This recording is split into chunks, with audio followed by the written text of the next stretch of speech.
All right. James Nestor, welcome back to the show. Thanks so much for having me. So we had you on a couple years ago to talk about your book, Deep, which is about free divers. And these are people who train themselves to, without any aid of oxygen, to just go down as far as they can in the ocean. And they're down there for minutes at a time. And you were talking about the science of this. While you're researching this book and doing this, you yourself were dealing with some breathing problems.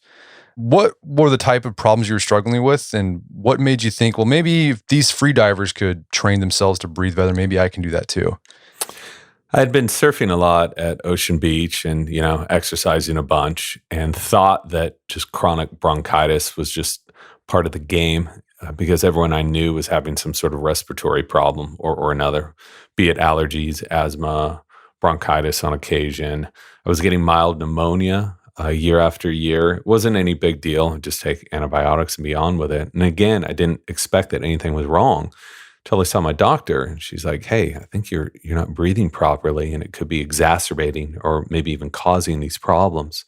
So she suggested I go to a breathing class. And I did that, had this very weird experience, just sitting in the corner of this cold room here in San Francisco, breathing in this rhythmic pattern. And I sweated through my t-shirt. My hair was sopping wet. There were sweat stains on my jeans. I mean, it was completely wild, unlike anything I'd experienced. And I thought, wow, something's going on here. I wonder what the science has to say about this. And so that was really beyond freediving, where I saw the potential of breathing for underwater research. I also started wondering what breathing could do for the rest of us on land. And that's what really set me off. And then set you off in a new book and went on all these crazy scientific adventures. And the first one is the craziest because you basically paid $5,000 to have a doctor plug up your nose. What were you hoping to learn by doing that? Yeah, this was never intended. So this was never, ever part of my plan. It's funny, people read the book and they think that I had placed myself, in these situations on purpose, but it was through total happenstance. The doctor, he's the chief of rhinology research at Stanford, so knows everything about the nose. And I had several interviews with him, hours-long interviews, and he kept telling me about all the wondrous things the nose can do, how it can help fight off viruses, how it conditions air, how it allows us to absorb more oxygen. And he kept also telling me about how bad it was that so many of us are breathing through our mouths. Like something like 25 to 50% of us are chronic mouth breathers. And I think I was breathing through my mouth a lot too, because I didn't know the difference. And so I asked him, I said, well, how soon does this damage from mouth breathing come on? That includes neurological problems. It includes respiratory problems, poorer athletic performance, all of that. And that's been known for a while, but nobody really knew how quickly it came on. And he didn't know. No one had conducted an experiment with it. So I volunteered for an experiment. Of course, Stanford didn't have money for this kind of research. So we had to pony up the cash ourselves. And it was even more than $5,000. So I used a big chunk of my book advance to do this because I was curious to see what would happen. So basically, he stuck plugs up your nose and then taped. Like you couldn't breathe through your nose. How soon did you start noticing changes in your breathing and how it influenced your health?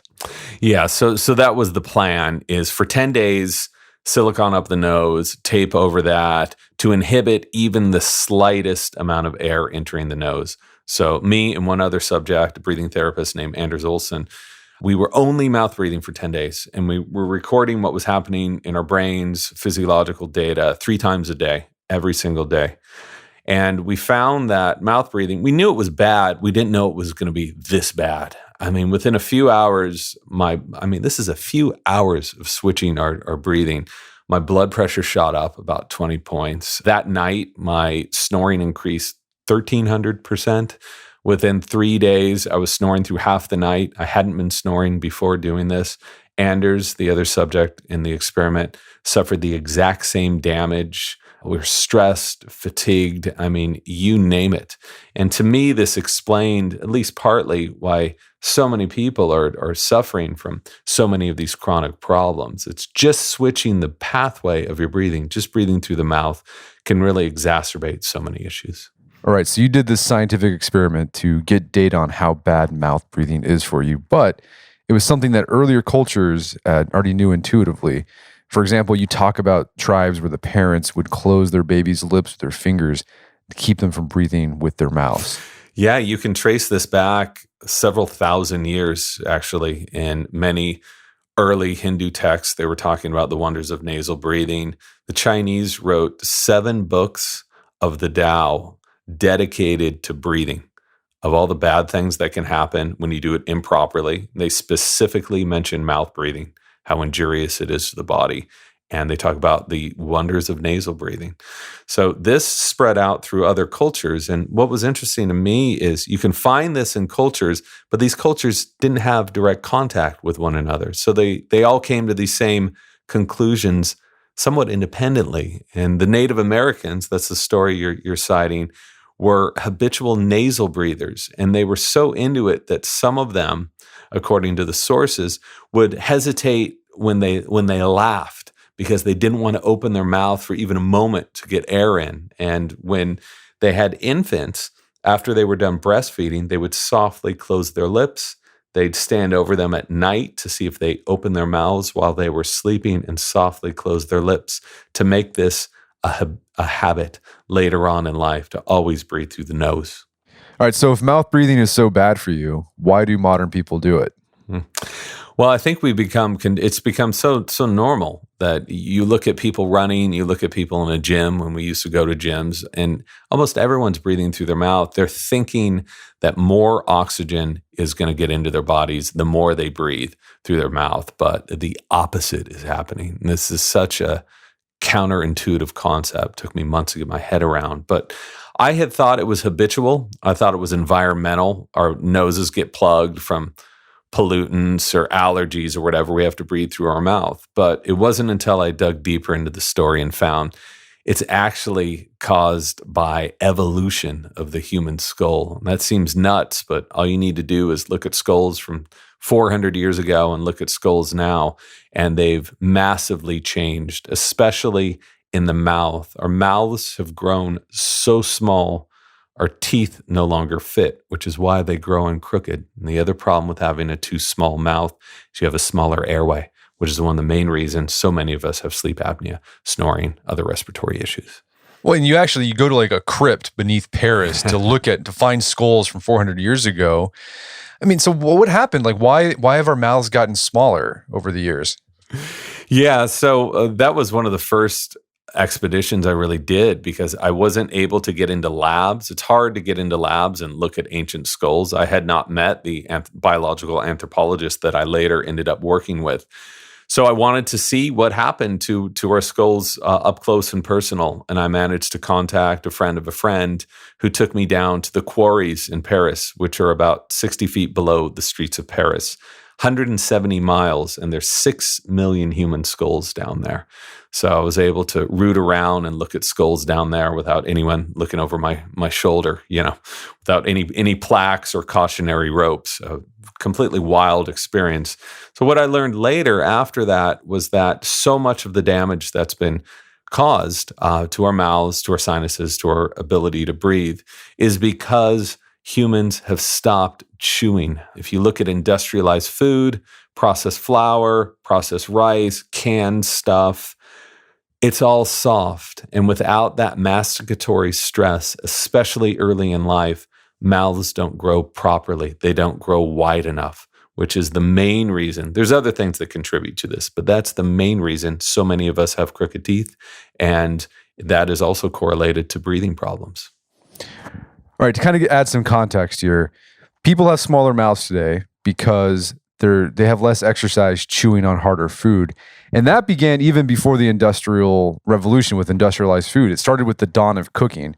So mouths have gotten taller rather than wider, and your nasal cavity, your sinuses, get smaller as a result, which leads to a preference for mouth breathing. And it gets more interesting still because being a mouth breather can actually change the shape of your face too. Yeah, it's so common that it has an official name. It's called adenoid face. When kids get inflamed adenoids or tonsils, they have to breathe through their mouth. And if you do this for so many years, it can actually change the skeleton of your face, and it changes how you're going to look, which is later on in life, these people who study this stuff, the scientists, can tell if someone has been breathing through their mouth through their youth because of the way in which their face has grown. And what that means is it's a longer face, it's a droopier face, the chin is recessed, so you don't have this big, powerful chin. Of course, genes and genetics determine a lot of how you're going to look, but epigenetics, these environmental inputs, also have a huge influence of how you're going to grow and your health, including your breathing. So what happened? You did this experiment 10 days. What it was like to be a chronic mouth breather. What happened when you removed the nasal plugs and could breathe through your nose again? Yeah, so the experiment was never intended to be like some jackass stunt. We were lulling our bodies into a position they already knew and that so much of the population already knew. The difference was we were calculating everything that was happening. So the good part of the experiment was that the next phase was only nasal breathing. I mean, I'm sure we snuck in some mouth breaths here and there, but the vast majority of the breaths we were taking per day, including all of those at night, were through the nose. We also practiced some breathing techniques along the way. And within the first night, my snoring almost completely disappeared, went down to about 30 minutes. 2 nights later, it was gone. I had no sleep apnea, no snoring, blood pressure went down about 20 points, 30 points from its highest point the previous week. I mean, just a complete transformation. Our athletic endurance increased. We were measuring that. Heart rate variability went through the roof. It was so dramatic, and yet this is such a simple thing to do, to breathe through the nose and not the mouth. And it seems to be completely lost on modern society. So what is it about nasal breathing? Like you said, we actually get more oxygen from breathing through our nose than our mouth. Because doesn't make sense, because you're like, well, if I'm breathing through my mouth, I'm getting more air in. What's going on in our nose that allows our body to get more oxygen? Sure. So a number of things are happening. First of all, you're pressurizing air and you're slowing it down, which allows more time for oxygen to soak in, for gas exchange in your lungs. If you take a breath through your nose, you get that negative pressure going in that vacuum. Then as you exhale through the nose, you get that positive pressure. So beyond just that, you get 20% more oxygen equivalent breaths through the nose than through the mouth. That is enormous, especially throughout the day. So other things are happening. With that pressure, you're able to push those soft tissues at the back of the airway further back and to help tone them a little more, which opens the airway. If you open your mouth right now, I just learned this trick from Dr. Stephen Park at Albert Einstein Medical Center. If you open your mouth right now, you're going to feel your tongue softly going back into your airway. And as you close your mouth, that tongue is going to gently move up towards the upper palate. When it moves up towards the upper palate, you're opening your airway, which is also one of the reasons why nasal breathing is so effective with people with mild or even moderate snoring and sometimes even sleep apnea. So beyond that, I mean, it's, the nose is the first line of defense. It filters stuff out, produces nitric oxide, which interacts directly with viruses. There's innumerable benefits to nasal breathing, and none of that is controversial, right? You ask anyone, any rhinologist, and they know about this stuff. It's just seldom practiced. So, it sounds like, I think people typically breathe through their mouth. They're thinking, well, I got sinus infection, so I can't breathe through my nose. But it sounds like the mouth breathing could be contributing to like the sinus infection and your inability to breathe through your nose. Absolutely. It's a use it or lose it thing. And they've found this. The doctor of speech language pathology down at Stanford studied people who had laryngectomies, little holes drilled in their throat because they had mouth cancer or some other problem. And from 2 months to 2 years, their noses were 100% blocked. So zero could get in there. And she found that the more we use your nose, the more those tissues are going to become acclimated and open up and allow us to use our noses. So with something like chronic sinusitis, which 25% of the population suffers from this. Like, that is a huge number. You got to find a way of clearing your nose. As Nyack down at Stanford said, if your toilet's plugged, you're going to find a way of clearing it. And the nose has to be considered the same thing. So I think during the day, someone can intentionally practice nose breathing. But what about at night, right? Like, I mean, that's the other thing with mouth breathing at night. That's one of the things that leads to bad breath, periodontal disease as well. So what can you do to make sure your mouth's shut at night? So many other issues as well, because when you're breathing through the mouth, you don't have all those structures in the nose that help to humidify and filter and condition air. So breathing through the mouth will release 40% more moisture than breathing through the nose. So I had been a mouth breather at night for as long as I can remember, which is why I would go to bed with a huge glass of water by the bedside every single night. Didn't matter if I was in a hotel. And I just thought this was normal to be waking up with a dry mouth, hitting on water, going back to sleep, waking up, hitting on water, going back to sleep. It's not normal.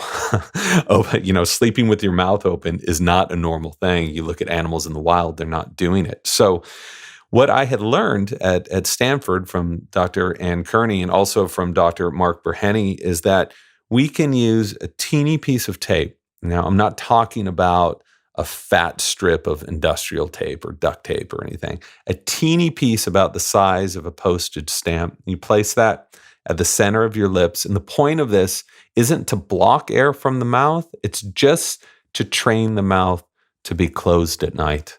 And I started doing this and recording what happened with my sleep, and an extraordinary benefit: more oxygenation, better sleep, longer sleep. I mean, less resistance in the airway because your mouth is closed. And since this book has come out, which has been a couple months, I've received literally dozens and dozens and dozens of emails from people saying, "Oh my God, why didn't I know about this before?" They're no longer snoring. Even people with milder sleep apnea no longer have sleep apnea just by shutting their mouths. I did the mouth tape thing, and I liked it. It worked. I slept pretty nicely. And I mean, that's what I love about this book. It's such a simple thing. Like, just breathe through your nose and it can have all these benefits. Sure. That's one of the, that's the foundation of healthy breathing that everyone needs to adhere to. Is it starts off with first acknowledging that as a species, we're messed up. Our faces are messed up. We become the worst breathers in the animal kingdom. The second is, and this is the most of the book, the foundation of the book, is like, okay, we're screwed up. What can we do to fix it? And nasal breathing is the first thing. Another thing about breathing, I think when most people think about breathing, they're always thinking about the breathe in part because that feels nice. Your lungs are filling up. You feel like, oh, I'm getting oxygen. But you highlight research that the exhale is just as important. What happens in the exhale whenever we do exhale, and what happens when we neglect that in our breathing? So the only way to get a full nourishing breath in is to get that last breath out, get that stale air out. A lot of us, when we first become aware of our breathing, we just putting air on top of air on top of air. But air should be, your breath could be considered like a cycle. It needs to cycle in, it needs to cycle out. And what Carl Stow found, and he was this choral conductor in the 50s, who found that few of his singers were really exhaling properly. They weren't moving their diaphragms up high enough. And by just allowing them to engage more diaphragmatic movement, he completely changed the resonance and the volume of their voices, and went on to teach opera singers at the Met Opera this. But he then went on to, for 10 years, helped emphysemics by just increasing diaphragmatic movement. By just using breathing, he was able to effectively heal these people and have them walk out of the hospital, which is extraordinary, but it also makes perfect sense. These people had lost the ability to breathe properly. Every single breath they took was a struggle, and they were stressing themselves out every moment of every day. And how do you, what do you do with the diaphragm to make sure all that air, like how do you tell your diaphragm, squeeze that air out more? Sure. So breathing is this wonderful thing because we do it unconsciously. We don't have to be thinking about it, but we can also do it consciously. So if everyone just takes a big breath in now through the nose, please, As you breathe in, your diaphragm, which is this muscle underneath the lungs, because the lungs don't do anything on themselves. They need something to expand them and contract them. That's what the diaphragm does. So when you take that breath in, the diaphragm sinks, okay? And when you exhale, the diaphragm lifts up a little higher into your chest. By increasing the movement of that diaphragm, there's so many benefits to it, but especially considering breathing, it allows you access to more of your lungs. And by having access to more of your lungs, you can get in more air with fewer breaths. You can breathe more efficiently. Breathing is something a lot of us do 25,000 times a day. If you can do it more efficiently, you're going to have huge benefits from this, as has been clearly studied and seen. One cue that I've heard to help you exhale is like, just pretend like you're holding your pee, and for some reason that makes the diaphragm go up. I don't know. So that's what I typically think. I'm holding my pee, and then for some reason I'm able to get more air out. I haven't tried that one. I'm going to add that to my list of activities here. I do know that Carl Stow, the researcher who had done this and proven this, what he had patients do, and this included Olympians. He was the guy who trained the 1968 track team, U.S. track team, to go down to Mexico City. They were the only team that did not use oxygen because they didn't need to, because they were breathing properly, and they destroyed everybody. It was like the greatest Olympic performance in track ever. And so he would have them start with that inhale, and as they exhaled, he'd have them go 1, 2, 3, 4, 5, 6, 7, 8, 9, 10, 1, 2, 3, 4, 5, 6, 7, 8, and count from 1 to 10. And even when they were out of breath, to start whispering it, 1, 2, 3, 4, 5, 6, 7, 8, 9, 10, 1, 2, 3, 4, 5. And by doing that and vocalizing while you're doing it, you're able to engage more diaphragmatic movement. And what that also does, it lengthened your breath. And this kind of segues to my next question, because this is one of the most counterintuitive things I got from your book. When we like I said earlier, when we typically think of breathing, we think about the oxygen part. Oxygen is good, it nourishes our bodies, it gives us the energy we need to do what we need to do. And then CO2, we want to get rid of that because it's waste, right? But you have this interesting research that actually CO2 is an important part of our health, and getting oxygen from breathing, it's typically not a problem. It's like we actually don't have enough CO2 in our system. Can you walk us through this counterintuitive claim? Sure. So a lot of people with chronic pathologies, people with emphysema or people with other issues can have not enough oxygen. You look at people with coronavirus, they don't have enough O2. So what I was talking about and focusing on was ordinarily healthy people who don't have these underlying conditions. And for healthy people, oxygen is seldom the problem. And you can see this by using a pulse oximeter and seeing that you have 95, 94, even 97% oxygen in your bloodstream. That's great. But what few people consider, and this blew my mind when I came across it, is that we need a balance of CO2 and oxygen in the body for oxygen to disassociate from hemoglobin to feed our hungry cells. So CO2 is essential in this exchange. And if we don't have enough of it, our bodies have to compensate, and that compensation can start wearing us down. So, when you see people again out jogging, doing CrossFit or whatever, or even sitting, at an office in front of a computer and they're breathing, thinking they're getting more oxygen into their tissues and muscles and organs, the opposite is happening, which is why their fingers are cold, which is why they get dizzy in their head.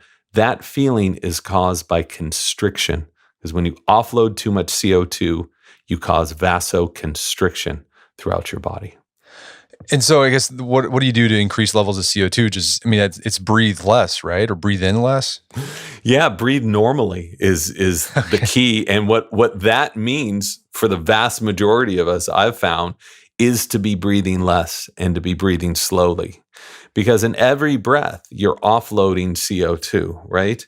And that's good. We need to offload that CO2 and whatever toxins our bodies are purging through our lungs. Of course, we need to do that. But what you want to do is you don't want to offload too much of it. And so if we were to breathe 10 heavy breaths here, our CO2 levels are going to go down. And when they go down again, our bodies are forced to compensate for that.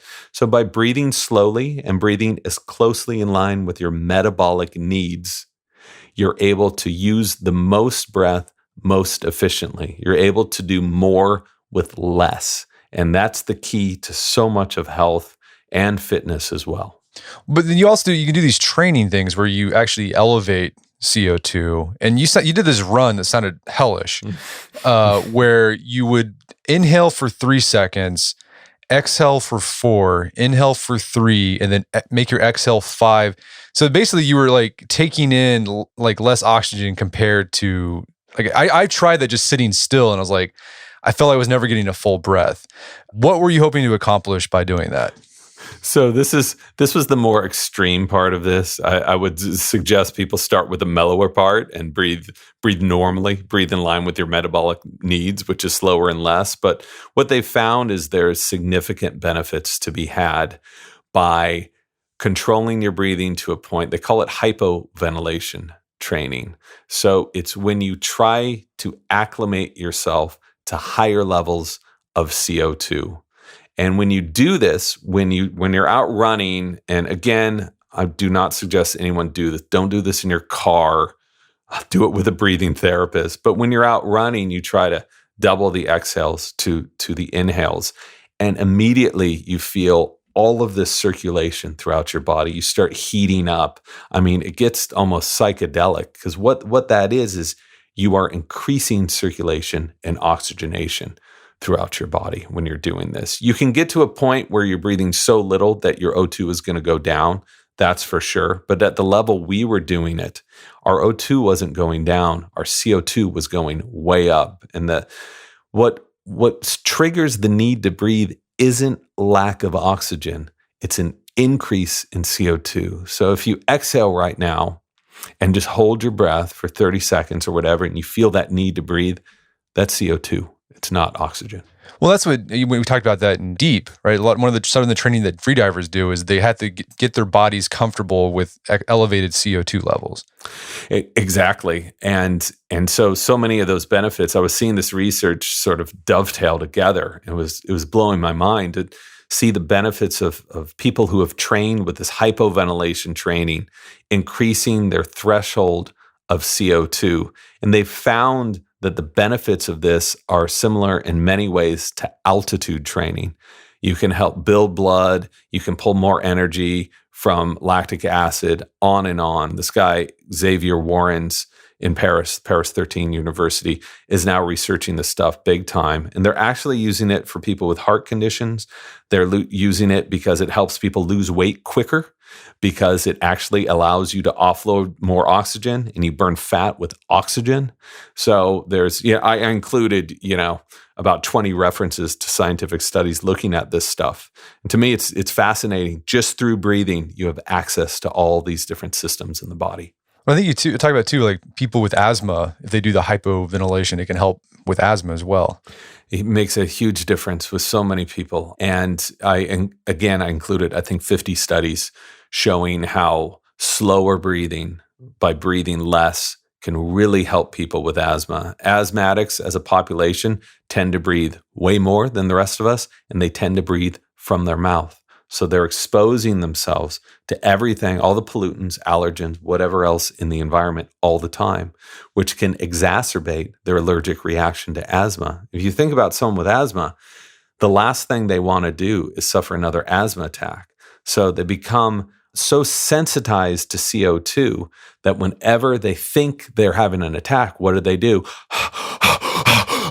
They breathe more and more and more, which causes more constriction, which, guess what, brings on an attack. So by teaching them to breathe normally, I call it breathing less, but it's actually teaching them to just breathe normally in line with their metabolic needs. They've shown huge benefits for people with asthma. And so just to recap here, the reason why elevated CO2 is necessary, or you need CO2, is that it's what allows your body or your body to take the oxygen off the blood cell and use it. That's right. More efficiently. It allows your body to do this more efficiently. Yes. Okay. So you mentioned earlier our mouths are jacked up because of modern life. We eat soft foods, so our teeth are all crammed. This affects breathing because it constricts the nasal passages as well. It makes our teeth grow crooked. And so, I mean, this happens to kids, and that's why they go to the orthodontist, they get palate expanders, braces, straighten that out. Is it possible to reverse this in adulthood? Like, can we make our mouths more like our ancestors, or is it too late for us? Well, the key, as with anything, is preventative maintenance, right? When you're young, it's so important to have proper habits, to be closing your mouth, to not be mouth breathing at night. They've shown that breastfeeding versus bottle feeding is so beneficial to airway health. Eating harder foods that masticatory stress can benefit mouth growth. But for me, youth was many decades ago. So I'm kind of hosed, and my mouth we took CAT scans of my sinuses, and I'm as messed up as anyone. Deviated septum, clogging here and there, small mouth. I had braces, extractions, headgear, all that crap. So it turns out that we can change a lot of what we have in adulthood. First of all, we can tone the airway. We can do this through oral pharyngeal exercises, these tongue exercises. This sounds a little crazy, but it makes perfect sense. The tongue's a muscle, very powerful muscle. When we don't use it, when we're eating soft foods and we're not using it properly, it can grow out of shape just like anything else. So by toning that tongue, you can increase your airway health, and that's been widely shown. But you can also help expand your too small mouth even in adulthood. If people are listening there and you have a clean thumb, don't do this if you've been touching doorknobs or whatever. You can put your thumb on the top of your upper palate, and right in the middle of that upper palate, there is a suture. And these are the same sutures that are in the skull. Now you can feel your skull and feel all these little ridges and cracks. So that suture can open at virtually any age, I think up into your 70s, which means the upper palate can be expanded at any age. When you expand that upper palate, you expand your airways. So I use this device called a homeoblock just to see if these claims were true. And I wore this thing at night for a year. We took a CAT scan before and after, and I had huge benefits from this. My airway opened up, I think about 15, almost 20%, which is enormous. And I even built bone in my face, which we'd been told is impossible. Bone mass only goes down once we're in our 30s. We can model it in one bone right in the middle of our faces. So, and the CAT scans proved it. So yeah, that helped you. They expanded the airways, so it helped you breathe better. That first section is amazing because it's just about basic things you can do to improve your breathing significantly. It's just breathe through your nose, breathe more slowly than you think you need to breathe, than you probably are breathing right now. And then the second half of the book, it's called Breathing Plus. And you wanted to explore the fringes. This is like you're going back to your deep territory, right? The fringes of breathing. And you talk about some of these people who are doing some crazy stuff with breathing. One of these guys we've talked about on our podcast is Wim Hof. And he does a type of breathing that has allowed him to, he can warm up his body. It can cause his immune system to kill bacteria on demand. What kind of breathing is he doing, and where did he get this idea of this sort of breathing where you can basically take over involuntary aspects of your body? Mm-hmm. So I wanted to start with, in the book, start with the problem real quick and start with a foundation that anyone can benefit from. Doesn't matter if you're an elite athlete or an asthmatic or whatever. Just as you mentioned, nasal breathing, exhaling, breathing slower, breathing less. Huge foundation of science supporting that. Not a lot of people are going to disagree with it. But also, you hear stories about Wim Hof, you hear about things like holotropic breath work, these breathing practices that require more effort, right? This isn't just, I'm going to breathe through my nose. They require some concerted effort to do this stuff. But I was curious to see how far breathing could take us, what it could do to really heal ongoing chronic maladies, what it could do to move us up that next level of human potential. And what Wim, everyone calls it Wim Hof method, but he's been very clear that he didn't invent any of this stuff. His breathing method has been around for thousands of years. People have been superheating their bodies with this. The Bon Buddhist monks have been doing this for so long. And what they all have, so you can call it different things, Tumo, Wim Hof method, pranayama, but they're all doing the same things. They're allowing you to control your breath. And when you control your breath, you can then take control of certain elements of your autonomic nervous system, which was supposed to have been, according to Western medicine, beyond our control. That's BS. We can absolutely control it. When you start controlling that, you can start controlling immune function, which is why these people, I talked to dozens of these people, had autoimmune diseases, arthritis, psoriasis, diabetes. I mean, on and on and on. And once they started using these methods to breathe, they were able to either blunt these symptoms, or some of them claim to have outright cured them. And they've measured their progress with real measurements, real science. And I just thought that this was fantastic and amazing. It seems too good to be true, but look what Wim's done. He's been studying in labs all over the world right now. We're just starting to crack this thing open, which is really exciting. Yes, you talked about this one guy. He was, I think, a Hindu monk. He came to the United States and he kind of went on this whirlwind tour, but he was doing crazy stuff. He was, with breathing, he was able to control his heartbeat so it only beat once every 300 seconds. So like people thought he was dead. Like the doctors thought he was dead, but he was actually still alive. Yeah, this was on the outer fringes of breathing. I tried to find the best breather in history. And there's stories of these people, who can superheat their bodies for hours at a time, melt snow, melt wet sheets. And we know this is true. Herbert Benson at Harvard has studied these guys extensively. And anyone can look that up online and find those studies published in Nature, the most prestigious scientific journal in the world. So I think the best breather that I could find that there was some scientific foundation to was this guy, Swami Rama. Grew up in the Himalayas. In the 70s, he came to the States to kind of show what he could do. And they studied him at the Menninger Clinic. A Navy physicist studied him with all the latest instruments at that time. So this wasn't, some new age dude in India. This was a real scientist. And they found that he could flutter his heartbeat at a rate of 300 beats per minute for 30 seconds at a time. Apparently, he could do it for much longer than that, it's called atrial fibrillation, which would kill most of us. But he was able to do this on command. Even more amazingly, he was able to shift the blood flow in his hand about 11 degrees from his thumb to his finger. So one side was all gray and the other side was all red with circulation. I mean, it goes on and on and on. And these measurements, these reports were published in the New York Times.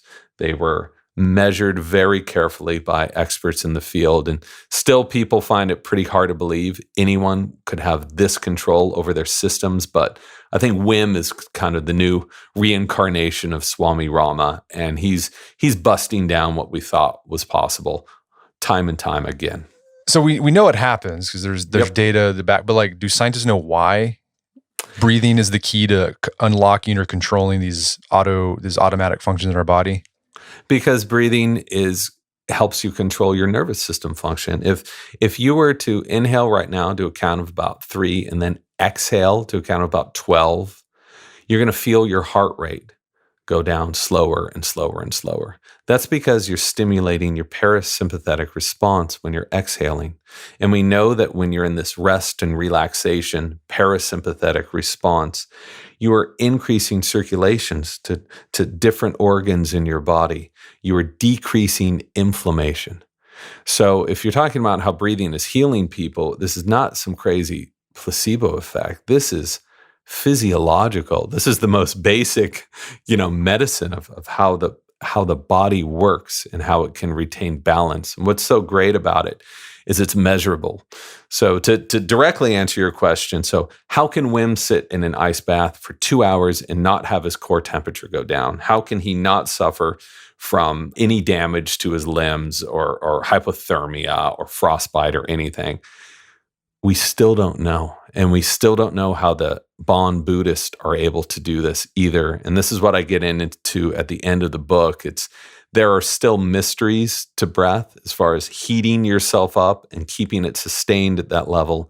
And I hope science is going to be checking that out and discovering exactly how to do it and how it works. But I think it's thrilling that we think we have everything figured out. We're just on the cusp of understanding the true potential of breathing right now.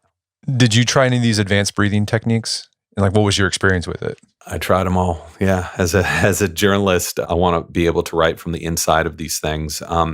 There were several studies that didn't make it into the book. We just didn't have room. So I tried this one, Sudarshan Kriya, which is very similar to Wim Hof method. I went to the University of California, San Francisco hypoxia lab, and they hooked me up to all of these different measurements, the catheters in my veins on a gurney. I mean, all this crap. And I so completely freaked out, the people doing this study, that because I was able to make my blood so alkaline to about 7.68, which if they saw someone with blood like this, they would immediately put them into an ER and say, this person's about to die. But something amazing happens when you consciously will yourself into these states. They can be incredibly healing. They make you more flexible. They make you more resilient. So, holotropic, I did that. I do Wim Hof breathing. I keep calling it that, but it's really Tumo, been around forever. I do that about 3 or 4 times a week. This has just become a part of my life. I've seen the science. I've seen the benefits in my own body. And it seems this stuff is free. It's available to everyone. And I want to take advantage of that. Well, you came to my hometown, Tulsa, to breathe in CO2. I didn't know you lived in Tulsa. Yeah. Dr. Justin Feinstein is out there doing some incredible NIH-funded research looking into the role of CO2 therapy for people with chronic anxiety, chronic fear-based problems. You see, like, the amount of people with panic, I think is about 10%. Chronic anxiety, I think is about 1/4 of the population. That includes people with anorexia and other serious issues. They aren't really being helped. We know that SSRIs, Prozac, and all of that is not really that much more effective than placebos, even though people have been using them for 30 years, which is absolutely wild. So he is introducing CO2 into their bodies and helping them to become more flexible and tolerant of it so that they will be able to breathe more comfortably at a slower rate and let their bodies heal themselves. And again, he's one of the top researchers in this field. This is NIH-funded research. I was able to go out there and go through his study, inhale CO2, and I think the results are going to be published in a couple years. It's a very long research study. Sounds frightening because it feels like you're suffocating basically, but you're not. He's like, you're fine. You got plenty of oxygen. You're going to be okay. It's going to feel like you're drowning, but you're okay. Yeah, it sucked. I'm not going to gloss over it. What happens is when you're introduced to this much CO2, and he gave me a double dose, just to be clear, far above what the other patients in his study were giving. I said, go for it. I've never had a panic attack. So what he was essentially doing was eliciting a panic attack in my body. So I was hooked up to all these instruments, and I was able to see on a computer monitor, my oxygen didn't change at all. It was steady the whole time, but he introduced this huge amount of CO2, and I experienced what a panic attack felt like. And I feel so sorry for these people now because it lasts for a long time, sweating, your vision becomes narrowed. It was awful, but the more acclimated to more CO2 you become, the easier that gets. So if I would have gone back and done that over and over again, as he does with his patients, that experience would have become lessened and lessened and lessened the longer I did it. That's super weird, but also hopeful. Well, James, this has been a great conversation. Where can people go to learn more about the book and your work? My website, mrjamesnestor.com. You can put a /breath in there. I put all scientific references there. There are free breathing videos from the experts in the field, FAQ, all that. I'm also trying to get better at this social media thing, bit of a dinosaur. So on my Instagram page, I'm posting little videos and other pictures along this journey in new breathing research. Fantastic. Well, James Nestor, thanks for your time. It's been a pleasure. Thank you very much for having me. My guest today was James Nestor. He's the author of the book Breath, The New Science of a Lost Art. It's available on Amazon.com and bookstores everywhere. You can find out more information about his work at his website, mrjamesnestor.com. Also check out our show notes at aom.is/breath, where you can find links to resources when we delve deeper in this topic.